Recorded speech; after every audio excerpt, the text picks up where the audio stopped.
మాజీ మంత్రి హరీష్ రావుకు తెలంగాణ సీఎం రేవంత్ రెడ్డి బహిరంగ సవాల్ విసిరారు. ఆగస్టు 15లోపు రుణమాఫీ అమలు చేయాలని చూపిస్తామన్నారు. అదే జరిగితే రుణమాఫీపై తనను ప్రశ్నించిన హరీష్ రావు బీఆర్ఎస్ పార్టీని రద్దు చేస్తారని ప్రశ్నించారు. దమ్ముంటే ఈ సవాలుకు హరీష్ రావు అంగీకరించాలన్నారు. నేను హరీష్ రావుకు సూటిగా కేసీఆర్ సవాల్ విసురుతున్నా. 15 ఆగస్టు లోపల రుణమాఫీ నేను చేస్తా. నేను రుణమాఫీ చేస్తే నీ పార్టీని రద్దు చేసుకుంటావా? సవాల్ను స్వీకరించు. 15 ఆగస్టు లోపల 2 లక్షల రుణమాఫీ చేసి చూపిస్తా. అక్కడి సూర్యుడు ఇక్కడ మొలిసిన భూమి ఆకాశాలు తలకిందులైన కేసీఆర్ ఫామ్ హౌస్ లో ఊరేసుకొని సచ్చిన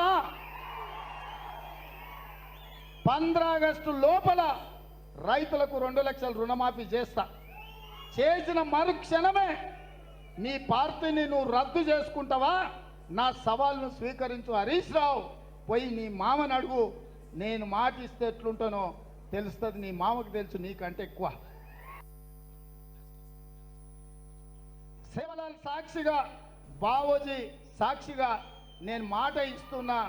15 ఆగస్టు లోపల నేను మీ రైతు రుణమాఫీ చేస్తా. హరీష్ రావు అంటున్నాడు నిన్న చేయకపోతే రాజీనామా చేస్తావా అని. నేను హరీష్ రావుకు సూటిగా కేసీఆర్ సవాలు విసురుతున్నా. 15 ఆగస్టు లోపల రుణమాఫీ నేను చేస్తా. నేను రుణమాఫీ చేస్తే నీ పార్టీని రద్దు చేసుకుంటావా? సవాల్ను స్వీకరించు. 15 ఆగస్టు లోపల 2 లక్షల రుణమాఫీ చేసి చూపిస్తా. అక్కడి సూర్యుడు ఇక్కడ మొలిసిన